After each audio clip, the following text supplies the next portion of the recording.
اللہ کے نام سے جو رحمان اور رحیم ہے۔ ہود، زمانہ نزول۔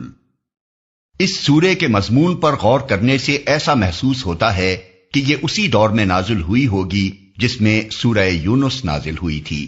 بعید نہیں کہ یہ اس کے ساتھ متصلاً ہی نازل ہوئی ہو، کیونکہ موضوع تقریر وہی ہے مگر تنبیہ کا انداز اس سے زیادہ سخت ہے۔ حدیث میں آتا ہے کہ حضرت ابو بکر رضی اللہ عنہ نے نبی صلی اللہ علیہ وسلم سے عرض کیا، میں دیکھتا ہوں کہ آپ بوڑھے ہوتے جا رہے ہیں، اس کی کیا وجہ ہے؟ جواب میں حضور نے فرمایا، مجھ کو سورہ ہود اور اس کی ہم مضمون سورتوں نے بوڑھا کر دیا ہے۔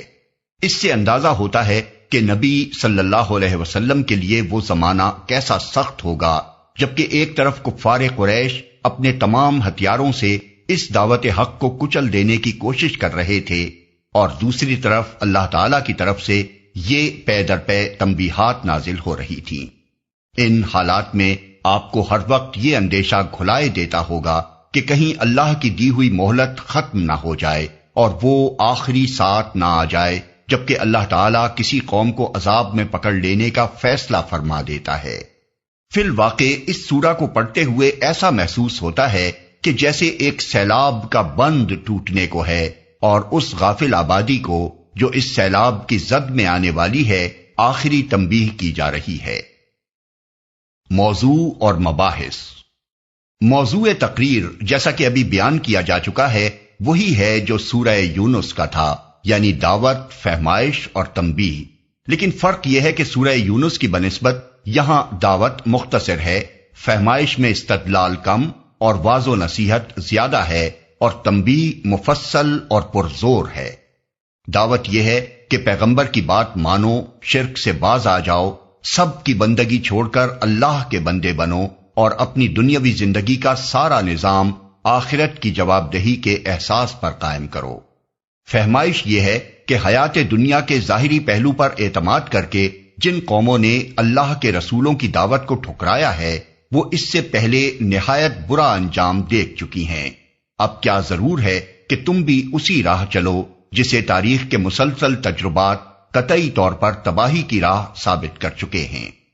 تنبیہ یہ ہے کہ عذاب کے آنے میں جو تاخیر ہو رہی ہے یہ دراصل ایک مہلت ہے جو اللہ اپنے فضل سے تمہیں عطا کر رہا ہے۔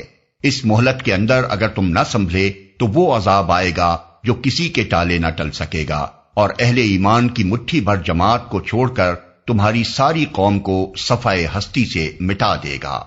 اس مضمون کو ادا کرنے کے لیے براہ راست خطاب کی بنسبت قوم نوح، عاد، سمود، قوم لوط، اصحاب مدین اور قوم فرعون کے قصوں سے زیادہ کام لیا گیا ہے۔ ان قصوں میں خاص طور پر جو بات نمایاں کی گئی ہے وہ یہ ہے کہ خدا جب فیصلہ چکانے پر آتا ہے تو پھر بالکل بے لاگ طریقے سے چکاتا ہے، اس میں کسی کے ساتھ ذرہ برابر رعایت نہیں ہوتی۔ اس وقت یہ نہیں دیکھا جاتا کہ کون کس کا بیٹا اور کس کا عزیز ہے۔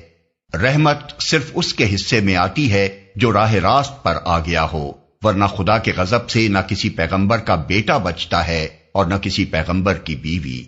یہی نہیں بلکہ جب ایمان و کفر کا دو ٹوک فیصلہ ہو رہا ہو تو دین کی فطرت یہ چاہتی ہے کہ خود مومن بھی باپ اور بیٹے اور شوہر اور بیوی کے رشتوں کو بھول جائے اور خدا کی شمشیر عدل کی طرح بالکل بے لاگ ہو کر ایک رشتہ حق کے سوا ہر دوسرے رشتے کو کاٹ پھینکے۔ ایسے موقع پر خون اور نسب کی رشتہ داریوں کا ذرہ برابر لحاظ کر جانا اسلام کی روح کے خلاف ہے۔ یہی وہ تعلیم تھی جس کا پورا مظاہرہ 3-4 سال بعد مکہ کے مہاجر مسلمانوں نے جنگ بدر میں کر کے دکھا دیا۔